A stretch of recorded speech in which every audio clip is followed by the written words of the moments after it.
महाराष्ट्र के एक ट्रेन हादसे में जानमाल का बहुत ज्यादा नुकसान हुआ है। किसी के हाथ पैर गायब हैं, किसी का धड़ अलग है और कुछ परिजन तो शव देखकर सदमे में चले गए हैं। महाराष्ट्र के जलगांव में हुई रेल दुर्घटना में कुल 12 लोगों की जान चली गई है। मृतकों में से 7 की पहचान नेपाल के निवासियों के रूप में की गई है। हादसे के कारणों की जांच जारी है। अधिकारियों ने बताया है कि सभी शवों की पहचान हो चुकी है और उन्हें उनके परिवारों को सौंप दिया गया है। आदाब, नमस्कार, मैं दानिश अली और आप देख रहे हैं द देश बोर्ड। महाराष्ट्र के जलगांव में हुए रेल हादसों में मृतकों की संख्या बृहस्पतिवार को बढ़कर 12 हो गई। अधिकारियों ने बताया कि शुरुआती जांच में जिन अंगों को 2 अलग-अलग व्यक्तियों का माना जा रहा था, वे वास्तव में एक ही महिला के थे।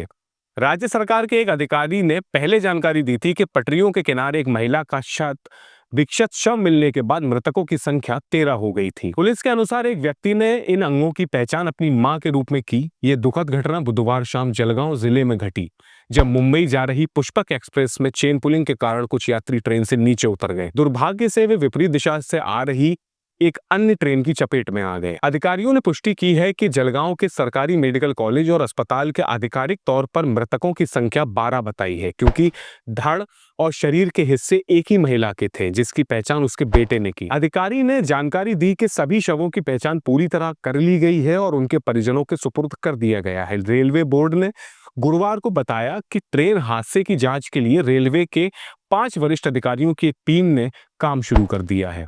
इस दुर्घटना में जान गंवाने वालों में 7 लोग नेपाल के नागरिक थे। इनमें से एक लच्छीराम खतरू पासी भी शामिल थे।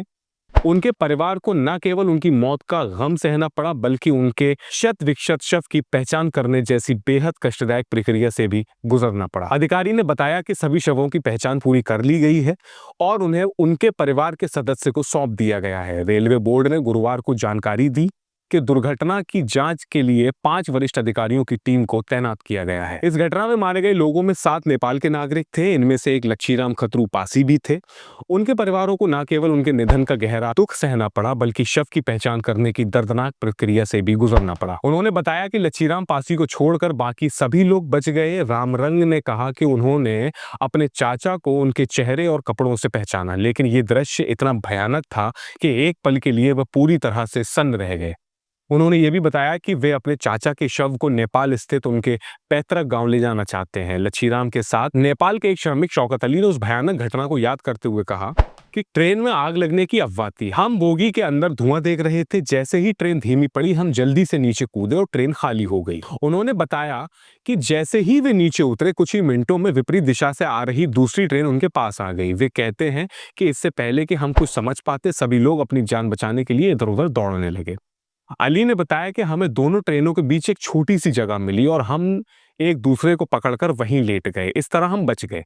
यह हादसा बुधवार को शाम करीब 4:45 पर पचोरा कस्बे के पास माहेजी और परधाड़े स्टेशनों के बीच हुआ। एक अधिकारी ने बताया कि मध्य रेलवे की टीम ने बुधवार रात अस्पतालों का दौरा किया और 9 घायल यात्रियों को 2,70,000 रुपए की अनुग्रह राशि दी। रेलवे बोर्ड के दिलीप कुमार ने बताया कि कोच में आग लगने या चिंगारी से यात्रियों ने अलार्म चेन नहीं खींची थी। महाराष्ट्र के उप मुख्यमंत्री अजित पवार ने कहा कि जलगांव ट्रेन दुर्घटना एक अफवाह के कारण हुई है, जिसपे चाय बेचने वाले ने आग लगने की बात फैलाई।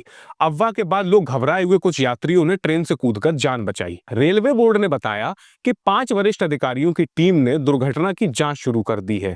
इसमें पीसीएसओ, पीसीएससी, पीसीईई, पीसीएमई और पीसीसीएम शामिल हैं, जो सभी मध्य रेलवे जोन से हैं। कुमार ने कहा कि पीसीएसओ को संयोजक नियुक्त किया गया है और टीम को जल्द रिपोर्ट प्रस्तुत करने को कहा गया है। सीपीआरओ स्वप्निल धनराज नीला ने बताया कि रेलवे सुरक्षा बल और जीआरपी ने हादसे की प्राथमिक जांच शुरू की है, ताकि यह पता लगाया जा सके कि यात्रियों ने चेन क्यों खींची और पुष्पक एक्सप्रेस से क्यों उतरे। आपकी इस पूरे दुर्घटना पर क्या राय है, हमें कमेंट करके जरूर बताइएगा। वीडियो को लाइक शेयर कर दीजिए और हमारे चैनल द देश बोर्ड को सब्सक्राइब कीजिए। अपना बहुत ख्याल रखिए।